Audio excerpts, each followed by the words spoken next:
எந்த விதமான இன்வெஸ்ட்மெண்ட்டுமே இல்லாமல் 100% ரிமோட்டாக உலகத்தில் எந்த மூலையில் வேணுனாலும் நீங்கள் இருந்து எந்த விதமான எக்ஸ்பென்சிவ் டூல்ஸ்லையும் இன்வெஸ்ட் பண்ணாமல் கூடுதலான டெக்னிக்கல் ஸ்டஃப் இல்லாமல் சிம்பிளாக லேர்ன் பண்ணி ஏர்ன் பண்ணக்கூடிய ஒரு பாத் ஒன்றை தேடிட்டு இருப்பீங்கன்னு சொன்னால் உங்களுக்கு பார்த்தீங்கன்னு சொன்னால் டிஜிட்டல் மார்க்கெட்டிங் ஒரு பெஸ்ட்டான ஆப்பர்ச்சுனிட்டியாக இருக்கும். ஏன்னு சொல்ல அந்த வீடியோ ஃபுல்லாக பாருங்கள். அதே மாதிரி இந்த டிஜிட்டல் மார்க்கெட்டிங்கை எங்கே லேர்ன் பண்ணலாங்கிற விஷயத்தையும் நான் சொல்கிறேன். ஸோ அந்த வீடியோ ஃபுல்லாக பாருங்கள். அநேகமானாக்கள் சேல்ஸையும் மார்க்கெட்டிங்கையும் ஒன்று சேல்ஸ் அண்ட் மார்க்கெட்டிங் சேம் தான், டிஃப்ரெண்ட் இல்லை நினைச்சிட்றீங்க. ஆனால் இல்லை, சேல்ஸ்ன்னு என்னென்னு சொன்னால் நீங்கள் கஸ்டமர்கிட்ட போய் கன்வின்ஸ் பண்ணி ஒரு ப்ராடக்டை வாங்க வைக்கிறது தான் சேல்ஸ்.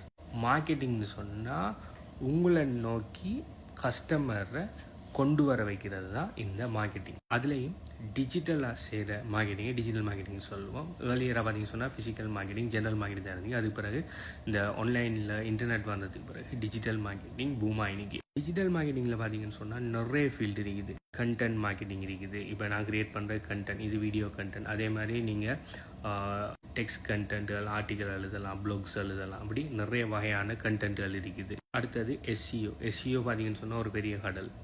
எஸ்இஓவில் நிறைய விஷயம் இருக்குது. வெளியில் ஃப்ரண்ட் எண்ட்லேயும் இருக்குது, பேக் எண்ட்லேயும் நிறைய விஷயங்கள் செய்ய வேணும். எஸ்இஓன்னு பார்த்தீங்கன்னு சொன்னால் நார்மலாக சர்ச் டிராஃபிக்கு எப்படி உங்களோட ப்ராடக்ட் வெப்சைட்டுகளில் அப்படி உங்களோட ப்ராடக்டோட அதை சோஷியல் மீடியாக்களில் ரேங்க் பண்ணுறங்கிற விஷயம். அடுத்து பார்த்தீங்கன்னு சொன்னால் எஸ்சிஎம், சர்ச் என்ஜின் மார்க்கெட்டிங். இப்போ சர்ச் என்ஜினில் ஒரு ப்ராடக்ட்டை தரக்குள்ள எப்படி அதை பெய்ட் அட்வர்டைஸ்மெண்ட் மூலம் உங்களோட ப்ராடக்ட்டை முன்னுக்கு கொண்டு வரங்கிறது. அடுத்தது பெர்ஃபார்மன்ஸ் மார்க்கெட்டிங்கில் எப்படி அட்வர்டைஸ்மெண்ட்ஸை ரன் பண்ணுற மூலம் சோஷியல் மீடியாக்களில் அப்படி இல்லாட்டி சர்ச் என்ஜின்களில் உங்களோட ப்ராடக்ட் வெப்சைட்டை அப்படி உங்களோட ப்ராடக்ட்டை பொட்டன்ஷியல் ப்ராஸ்பெக்ட்டுக்கு முன்னுக்கு கொண்டு வரங்கிறது. அடுத்தது இதில் இப்போ கரண்டாக பூமாகிட்டு இருக்கிற ஒரு விஷயம் ஏஐ மார்க்கெட்டிங். ஏஐ டூல்ஸ்களை வச்சு எப்படி மார்க்கெட்டிங்கை ஆட்டோமேட் பண்ணுறங்கிற விஷயம். ஸோ பார்த்தீங்கன்னு சொன்னால் டிஜிட்டல் மார்க்கெட்டிங்கில் நிறைய ஃபீல்டு இருக்குது. அதில் நீங்கள் எல்லா ஃபீல்டுலேயும் மாஸ்டர் ஆனது எந்த அவசியமும் இல்லை. என்ன மாதிரி மொத்த காட்டி வீடியோ ஃபோட்டோ மட்டும்தான் டிஜிட்டல் மார்க்கெட்டிங்கில் ஓகே. நீங்கள் திரைமறைவில் இருந்து, அதாவது நீங்கள் மொத்தையே காட்டாமல் 100% நீங்கள் ஷடோவில் இருந்து கூட நீங்கள் டிஜிட்டல் மார்க்கெட்டிங் செஞ்சு வரலாம். ஒரு பிரச்சனை இல்லை. அதுக்கும்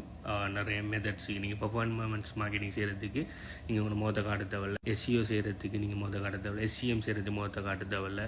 அதே மாதிரி டிஜிட்டல் மார்க்கெட்டிங் லேர்ன் பண்ணால் என்ன மாதிரி ஓன் பிஸ்னஸ் ஒன்று ரன் பண்ணால் இல்லாட்டி அஃபிலியேட் மார்க்கெட்டிங் தான் செய்யணும் இல்லை. நீங்கள் ஏதோ ஒரு கம்பெனியில் டிஜிட்டல் மார்க்கெட்டிங் ஸ்பெஷலிஸ்ட்டாக இல்லை டிஜிட்டல் மார்க்கெட்டிங் மேனேஜராக நீங்கள் ஒர்க் பண்ணலாம். அப்படி இல்லைன்னு சொன்னால் நீங்கள் மல்டிபிள் கம்பெனிஸுக்கு ஃப்ரீலான்சிங் ஒர்க்குகள் செஞ்சு கொடுக்கலாம். அப்படி இல்லையா அவங்களோட ஓன் அட்வர்டைசிங் ஏஜென்சி இல்லாட்டி கண்டென்ட் ஏஜென்சி இல்லாட்டி ஓன் எஸ்இஓ ஏஜென்சின்னு சொல்லி நீங்கள் எதில் மாஸ்டர் ஆகிறீங்களோ அது சம்மந்தமான ஏஜென்சி ரன் பண்ணலாம். இல்லையா அவங்களோட ஓன் டிஜிட்டல் ப்ராடக்ட்ஸையோ ஃபிசிக்கல் ப்ராடக்ட்ஸையோ நீங்கள் செல் பண்ணலாம். இதெல்லாம் செய்கிறதுக்கு பெரிய பெரிய டூல்ஸும் பெரிய டெக்னாலஜி, பெரிய ஆஃபீஸுக்கு போகணும், இதெல்லாம் எந்த அவசியமும் இல்லை. Most of the digital marketing jobs பார்த்தீங்கன்னு சொன்னால் 100% ரிமோட். இட் மீன்ஸ் நீங்கள் யூஎஸில் ஒரு கம்பெனிக்கு நீங்கள் ஸ்ரீலங்காவில் இருந்து ஒன்றே ஒர்க் பண்ணலாம், யூஎஸ் டாலர்ஸில் ஏர்ன் பண்ணிட்டு. நீங்கள் டிஜிட்டல் மார்க்கெட்டிங்கை ஸ்டடி பண்ண போகிறீங்க இல்லாட்டி சம்மந்தமாக எக்ஸ்ப்ளோர் பண்ணணும்னு சொன்னால் எல்லாத்திட்ட ஒரு பேசிக் விஷயத்தை எடுத்து படிங்க. எஸ்சிஓன்னா என்ன, எஸ்சிஓ எப்படி செய்யலாங்கிற விஷயத்தை படித்து பாருங்கள். படித்து பார்க்கல அது உங்களுக்கு செய்யக்கூடியதாட்டி உங்களுக்கு பிடிச்சிருக்குன்னு சொன்னால் அதில் மாஸ்டர் ஆகுங்க. இல்லாட்டி எஸ்சிஎம் இல்லாட்டி பெர்ஃபார்மன்ஸ் மார்க்கெட்டிங். அப்படி இல்லைன்னு சொன்னால் கண்டென்ட் மார்க்கெட்டிங். அதில் கண்டென்ட்டில் நீங்கள் ப்ளாக்ஸ்,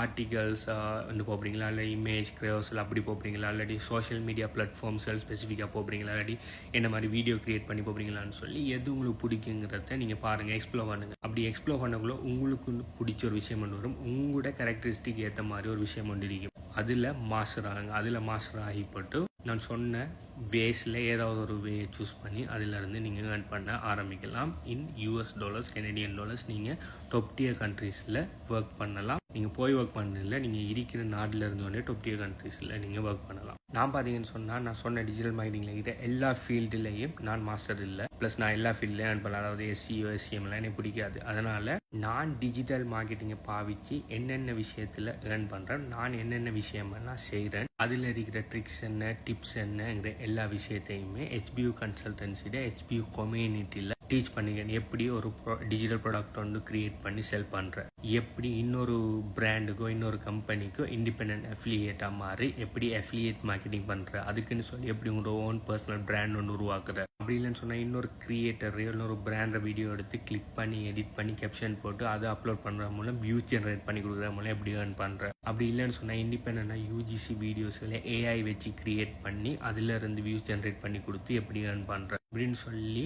நான் என்னென்ன விஷயமெல்லாம் அதில் நான் ஏர்ன் பண்ணுறேன். ப்ளஸ் டிஜிட்டல் மார்க்கெட்டிங் நான் எப்படியெல்லாம் யூஸ் பண்ணுங்கிற எல்லா விஷயத்தையுமே நான் ஹெச்பியூ கம்யூனிட்டியில் டீச் பண்ணியிருக்கிறேன். அது மட்டும் இல்லாமல் கிரிப்டோ கேஷ் ஃப்ளோ கிரிப்டோ கரன்சிகளை வச்சு எப்படி earn பண்ணுறேன், அதே மாதிரி ஏஐ ஏஜென்ட்ஸ் எல்லாம் இது ஆட்டோமேட் பண்ணுறவங்களை எப்படி earn பண்ணுறேன்னு சொல்லி இன்னும் நிறைய விஷயங்களை HBU கம்யூனிட்டியில் நான் டீச் பண்ணிட்டு இருக்கிறேன். எதிர்காலத்தில் நிறைய மாடியூல்ஸ்களையும் இன்புட் பண்ணுவேன். ஸோ உங்களுக்கு டிஜிட்டல் மார்க்கெட்டிங் சம்மந்தமாக மேனேஜர் டீட்டெயில்ஸ் வேணும், டிஜிட்டல் மார்க்கெட்டிங் ஃபீல்டுக்குள்ளே நீங்கள் போய் எக்ஸ்ப்ளோர் பண்ணணும், டிஜிட்டல் மார்க்கெட்டிங்குள்ளே நான் செய்கிற ஃபீல்டுகள், நான் என்ன விஷயங்கள் செய்கிறேங்கிற விஷயம் எல்லாத்தையும் பார்க்கணும் நீங்கள் நினைப்பீங்கன்னு சொன்னால் HBU கமிட்டியில் ஜாயின் பண்ணுங்கள். HBU கமிட்டியில் ஜாயின் பண்ணணும்னு சொன்னால் நீங்கள் இந்த வீடியோ பார்க்குறமே வீடியோ எத்தனை லைக் நீங்கிறத கீழே கமெண்ட் பண்ணுங்கள். HBU கமிட்டியில் எப்படி ஜாயின் பண்ணுங்கிற மேலே டீட்டெயில்ஸ் தரேன். பை.